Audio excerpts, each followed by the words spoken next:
So I've heard this debate before. Okay. About regular Christians on whether it's worth your time to try to convert people in cults to your real Christianity. Okay. And some of them say, no, they're too far gone. Don't worry about it. Right. It's not worth your time.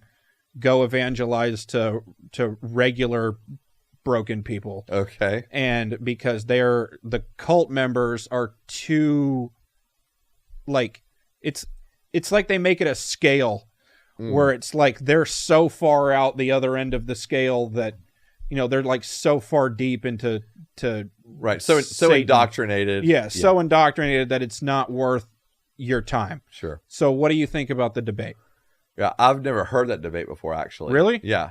Okay. I've never heard that debate before. I mean, I guess for me, it's just like, man, if people are in cults, like, or, I mean, we need to share Christ with everybody, regardless of if they're in a cult, they're not in a cult. Let's share Christ with them. I mean, I guess for me, that's like my thought process. Okay. Do I think that there are people that are really heavily, deeply indoctrinated into a cult? Yes. But does that mean they can't come out? No. Right? Okay. Actually, earlier today, I was listening to an interview from an individual that was born into a cult. Her father was the leader of this cult, and she's come out of it. Okay. Right. And so, like, and I mean, that's all she knew.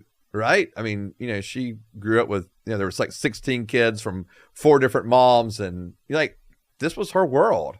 And yet she was able to come out of that. And that's part of the debate is like, wait for the cult to destroy them fully and then go talk to them. You can go talk to them. Yeah. Yeah. No, I think that we just need to share Christ regardless when we have the opportunities to. Okay. Like, so for example, when I'm in college, me and one of my roommates, we were at, I can't remember, we were just on campus at UGA, and a couple of guys come up to us and start talking to us. And so they're, both of the guys are Jehovah's Witnesses, and we're talking to them and that kind of thing. And so the kind of the way the conversation ended up going was, because 4 of us total, there, you know, so my roommate was talking to one of the guys. I was talking to like a young guy who had just kind of come into being Jehovah's Witness. And to be honest with you, he didn't really know his Bible as well, and didn't know the information and the facts as well. And so I'm just sitting there just talking to him, right? And pointing out scriptures, and we're just talking. And he gets to this point where he's like, oh man, I don't think I believe like the Jehovah's Witnesses anymore. Cool. And I was like, yeah, that's what I saw. Well, that's what I thought too. And then the individual who was with him heard him say that and came and grabbed him, and they left.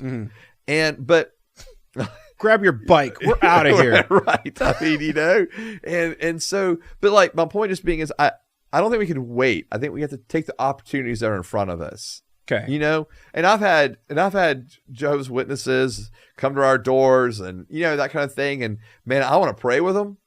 I want to talk to them. I've had Mormons do the same, and it's like, I want to pray with them. I want to talk with them.